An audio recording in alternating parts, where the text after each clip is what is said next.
MSNBC lion Lawrence O'Donnell just destroyed Donald Trump, and the world is applauding. And by the end of this report, you probably will be too. Welcome to Occupy Democrats. I'm David Reddish. This has been one hell of a long week, between the Iran fiasco, more squabbles over that budget abomination, and now all the Supreme Court fallout. See our other videos if you're not caught up. I'm tapping a tall one later. But offering a bright spot is the always illustrious Larry O'Donnell, one of the icons of MSNBC, and frankly, a personal hero of mine. As a journalist, I would love to have a career as successful or to write and speak with such eloquence. I first fell in love with his work when I used to watch the McLaughlin Group back on PBS.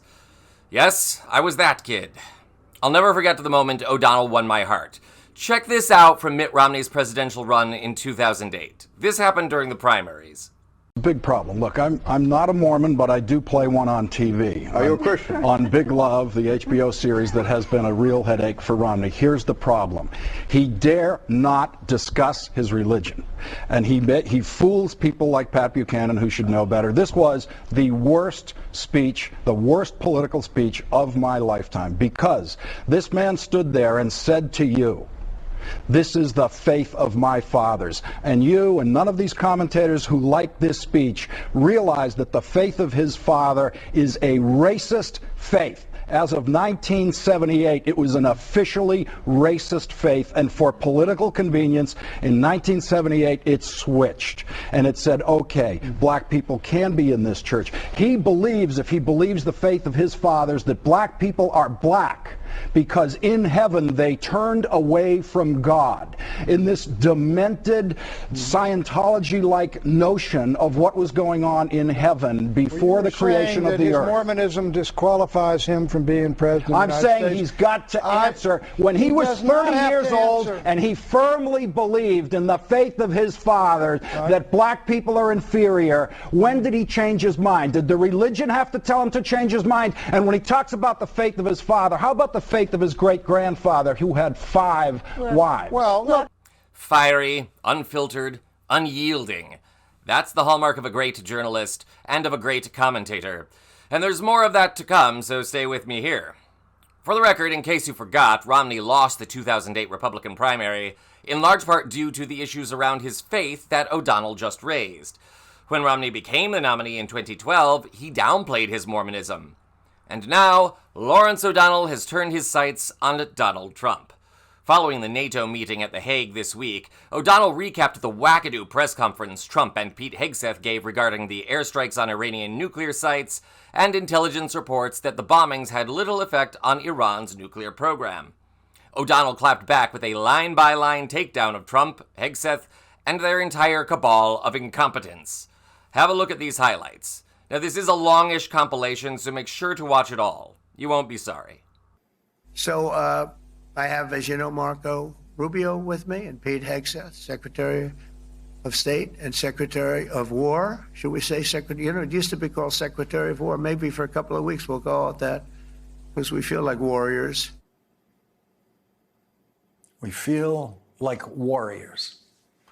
Of course, Donald Trump feels like a warrior. Donald Trump, who evaded military service during the Vietnam War because he claimed his foot hurt, the same foot on which he spent the rest of his life playing endless miles of golf and never limping. There is no reason to believe that Donald Trump wasn't perfectly healthy enough to serve in the military during the war of his youth. But like most men who were eligible to serve in the Vietnam War at that time, Donald Trump was terrified of being sent to the jungles of Vietnam and becoming another statistic in the American military body count that was far greater than all of the wars, the American wars of the 21st century combined. And so Donald Trump, who only had to choose which ridiculous hat to wear when he went to the Situation Room to be a spectator during his war in Iran, now feels like a warrior. The war that Donald Trump experienced in that air-conditioned room where he didn't even have to loosen his necktie makes Donald Trump feel like a warrior. The biggest crybaby in the history of American politics now feels like a warrior. The man who spent every single day of his political and presidential life complaining that he is being treated unfairly now feels like a warrior. The man who told his insurrectionist mob that he would go to the Capitol with them on January 6th now feels like a warrior. We all know that Donald Trump's gibberish in public speaking is very hard to follow. It is also very hard for 79-year-old Donald Trump to follow his own gibberish while he's saying it.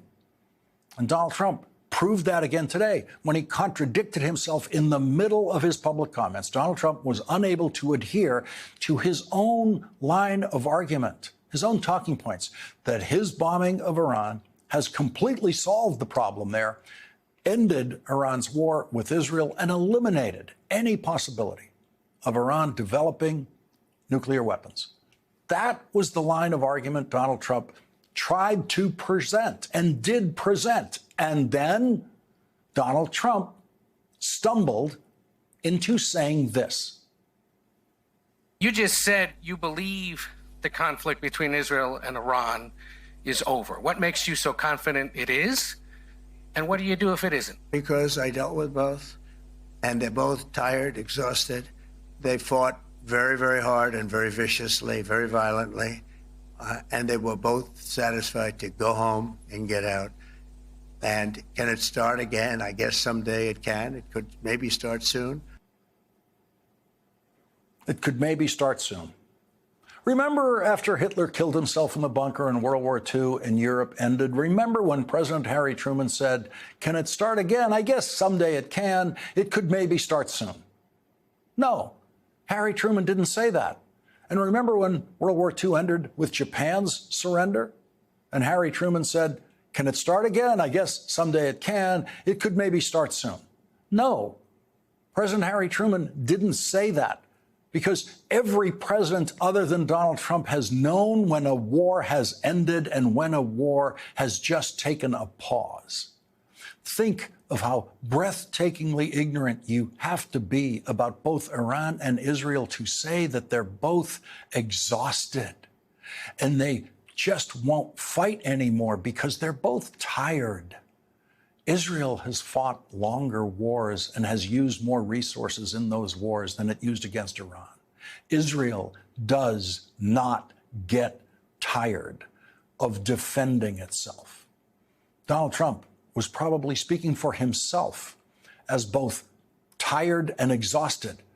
And that's why he's completely incapable of thinking about what happens next. But on his best day, Donald Trump isn't capable of thinking about what happens next in any situation, tired or not. Donald Trump is the first president of the United States to be convinced that Iran is just going to give up any interest in nuclear energy or nuclear weapons. Well, is he wrong? Is he wrong about any of it? No, of course not. That's why he's Lawrence frigging O'Donnell. He makes no effort to hide his anger. He always supports it with lucid, informed, and direct points, and in this case, of course he's right about it all.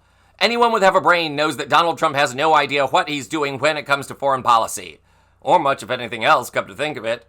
He's a draft dodger. He's a con artist. He's a warmonger because, much like his drunkard defense secretary, Drinky Pete Hegseth, he gets off on watching war and pain on nations, not the actual act of war, not the reality of putting himself into harm's way to go out and fight for American interests and values.